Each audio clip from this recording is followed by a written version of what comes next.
Se está hablando del paquete fiscal y lo que tiene que tratarse en el Congreso de la Nación próximamente, recordemos, en el Senado, la Cámara Alta, donde el presidente de la Nación, Javier Milei, quiere contar obviamente con los votos necesarios como para que resulte finalmente ley el paquete fiscal, además de la ley de bases. Ahora, ¿cómo se llega al superávit fiscal? Compromiso con el Fondo Monetario Internacional.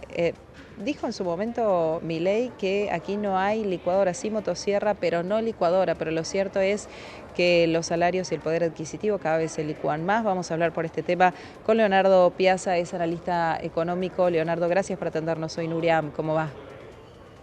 Buen día. ¿Cómo te va? Buen día, gracias por llamar.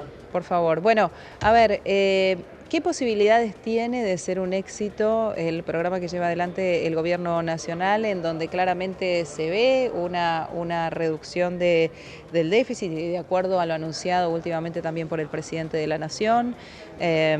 Por más que sea leve, hay una baja en el déficit en el primer trimestre del año. ¿Esto es sostenible?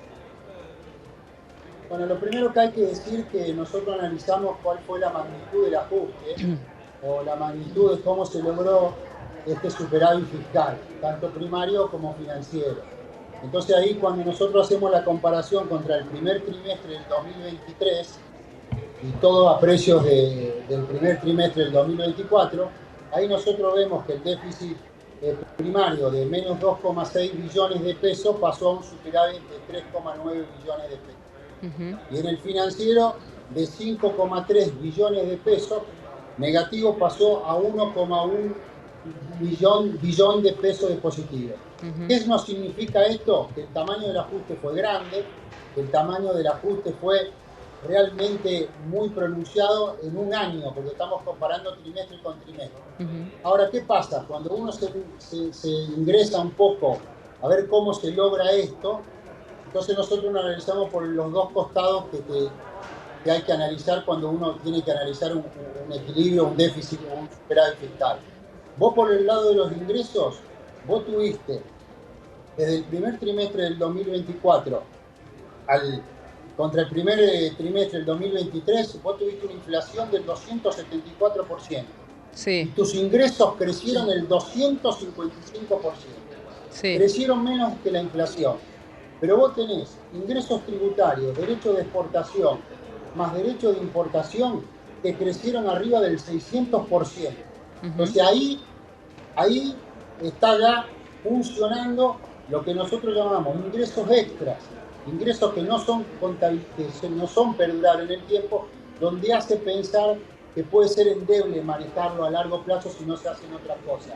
Vos fíjate que se aprovecharon de alguna manera del impuesto país muy Vení, fuerte, Nacho. se aprovecharon de una devaluación de 300, 800, donde los derechos del agro se liquidó, tuvo este ingreso casi del 520%, y también con la demora de las importaciones permitió algunos ingresos más. Eso es por el lado de los ingresos. Y por el lado de los gastos, donde más uno lo puede observar es que los gastos crecieron 144% en el mismo periodo, muy por debajo del 255% de los ingresos, pero muy por debajo de la inflación. Entonces acá donde se ve la licuadora, Claro. las asignaciones familiares, los planes sociales, el empleo público, las universidades, las jubilaciones, todo esto hizo que realmente el gasto baje y que se mantenga un superávit fiscal.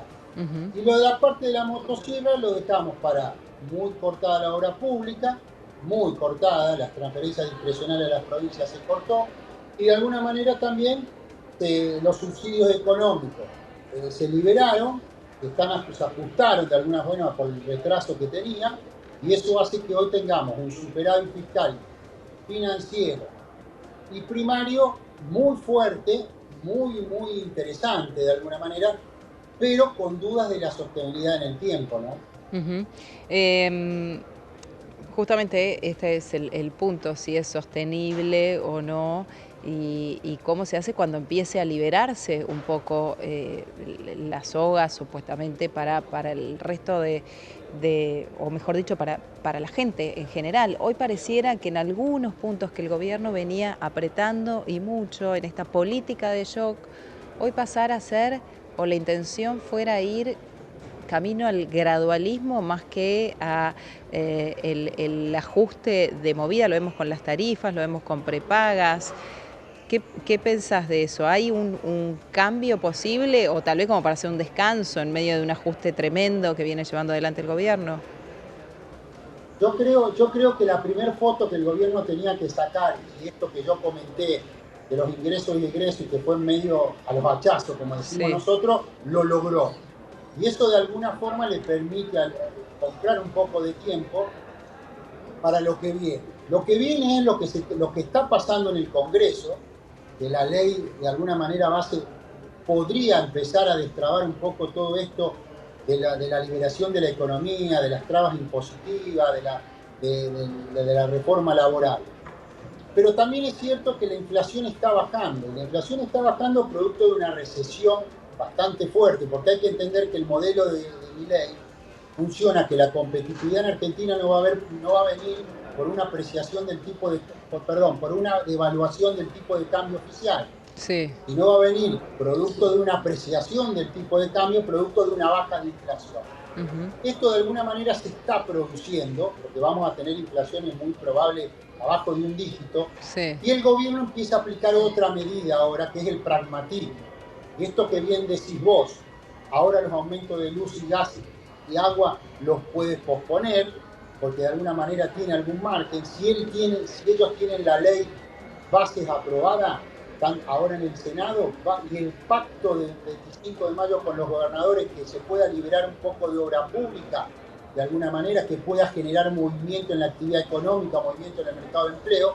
Yo creo, con una cosecha que si bien no es mejor que la anterior a la sequía, es mejor que la del año pasado. Entonces yo creo que le podemos ver la pata a la sota en el segundo semestre, donde vamos a tener un crecimiento del salario, una baja de inflación y algunas actividades económicas ya empezando a funcionar en el sector privado, para que podamos ver aterrizar allá en el tercer trimestre con estos superávit fiscal más sostenible en el tiempo y que de alguna manera sobre base sólida, y una visión de la economía para lo que venga del 2025 con mucho más panorama despejador, ¿no? De alguna manera, más alentador. Ujú. Bien. Leonardo Piazza, analista económico, gracias por este contacto. Bueno, muchas gracias por llamar. Hasta luego. Adiós, que tenga buen día. Hacemos una pausa en Canal E.